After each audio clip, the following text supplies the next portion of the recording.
100多万的仰望 U8 底盘居然全部都是铁的。仰望 U8 号称国产车的天花板，那它的价格包括技术基本上都是现在国产第一阶队。那它的这个底盘用料到底怎么样呢？我们今天过来看一下。首先我们看到这个前部的悬挂是个典型的双叉臂结构，上部分呢是一个铝合金，仰角是铝合金，大摆臂呢是一个巨大的一个冲压铁件，可以看到它这个磁铁是可以吸上去的。然后我们整体往后看，整个底盘非常平整啊，大面积的这个铝合金的护板，这应该是我见过保护最全面的一台车了，基本上全是铝合金，而且可以看到就是中间部分这块电池，它的护板里面的电池外面还有一个单独的护板，就是它的安全结构是做得非常厉害的。然后再往旁边这边看，这几个罐就是负责来控制它的云帘车身，就平时它这个油是回流到这里，然后这旁边这个是它这个油压的管路，然后这个管路下面还单独有一个铁件来给它做防护，可以说就是这个底盘结构确实是非常厉害。然后再往后呢，我们可以看到，哇，看这个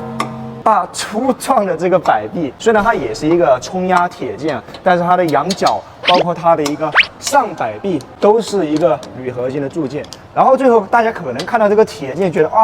你没有用全铝合金，你这个应该是偷工减料。但实际上我跟大家说一下，就是下摆臂这个东西呢，其实只要你的强度达到了以后，它是基本上不会坏的。但是你像其他品牌，一些英国品牌，他们可能用这个铝合金，可能在轻量化上面稍微有一点点优势。但是越过野或者是玩过车都知道，就是这个摆臂这个东西，它是根本是不会坏的。它坏的是什么东西？是这个胶套。但是你如果去 4S 店你跟他说你这个摆臂这个胶套坏了，他是不会给你单独换胶套，你是换摆臂一整个部分。但是如果你这个摆臂是铸铁的，它在这个成本上是有一定的优势的。这个路虎车主应该就知道它一个铝合金摆臂到底有多贵。所以说可以看到，就是仰望这个底盘在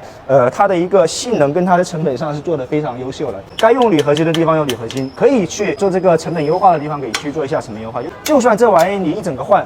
它价格也没有多少。好了，看完这个仰望 U8 的底盘，大家觉得怎么样？当然，我觉得最厉害的地方还是它的一个防水性。要知道，就是这个车3.7吨重的裸车车重，然而它是可以浮在水面上的。就昨天一开始我们去另外一家店，它那个起重机都根本给它升不起来，然后当时那个店员都惊讶到，这么重的车它是怎么能够在水上浮起来的？所以说，我觉得大家给国货点个赞吧。